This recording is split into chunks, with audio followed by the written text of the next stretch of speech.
Ipsita kitchen को आपण समस्त को अनेक अनेक स्वागत जनाऊँगी। आज मुझे आपण सेयार करी खरा दिन स्पेशल चटपटा दही शरबत। शरबत तो आपण मैंने घरे निश्चय बनी थे, दही भी आपण मैंने विभिन्न प्रकार रेसिपी बनई थे, किंतु यही शरबत को थे बनातु बहुत ही टेस्टी लगे पीवाई। माइंड पूरा रिफ्रेश हो थे बनइला मैंने बारंबार बनईकी पीवाई इच्छा करेंगे। वीडियो को स्किप न करी फुल वॉच करूँ।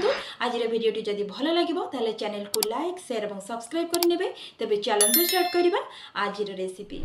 देखो यही चटपटा दही शरबत मुझे किसी कंचा लंका, पुदीना पत्र, भुर्संग पत्र, फाड़े लेंबू, कमला पत्र आ कि फ्रेश दही मुझे मार्केट वाला दही नहीं आपण मैंने घरे बनई दही नहीं पारे। किसी जीरा गुंड प्रथम गोटे बाउल नहीं जावा से पुदीना पत्र को देदेबा, भुर्संग पत्र को देदेबा,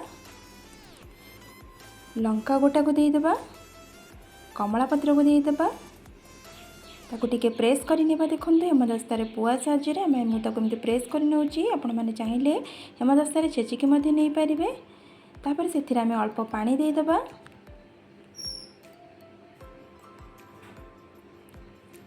पानी दे सारा पर आम फाड़े लेंबू को से चुपुड़ी नेबा, लेंबू को चुपुड़ी की साइड कर नेबा।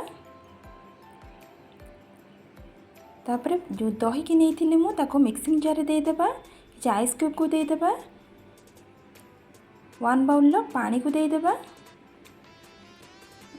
जीरा गुंड को देदेबा, ताको भलसे ग्राइंडिंग करनेबा। देखो ग्राइंडिंग करनेली गोटे सर्विंग ग्लास नहीं जावा से half tablespoon black salt को देदेबा, half tablespoon white salt को देदेबा, गोटे लंका को देदेबा, गोटे स्टेनर साहाଯ୍य आम से जो बाउल सब प्रेस करके चकटिकी रखी ताकू छाणी नहीं जावा से पानी को। तापर से आम दही को देदेबा जो ग्राइंडिंग करके रखी डेकोरेट पाई आम टिके तापरे पुदीना पत्र को देदेबा। केते सुंदर देखा जाउची देखंतु आपण माने निश्चय एटा को बनांतु बहुत ही टेस्टी लागिवो। ताले एठी हमरो रेडी हे गेला चटपटा दही शरबत। आपण माने एटा को खरा दिने स्पेशली बने के पियंतु। आपण माने खाई सारा परे जदि एथिरु गोटे ग्लास भी पी देबे आपण मानको खाइबा पूरा डाइजेशन हे जिवो, बहुत ही टेस्टी मध्ये लागिवो। बनै सारिला परे आपण मानको मतामत मते कमेंट सेक्शन में जणैबे आपण मानको किपरि लागिला। आपण माने बहुत प्रकार शरबत बनैथिबे, थरे दही रे ए शरबत को बनांतु बहुत ही टेस्टी लागिवो, समस्त को मध्ये बहुत पसंद आसीबो। ताला आज बाय रहउची।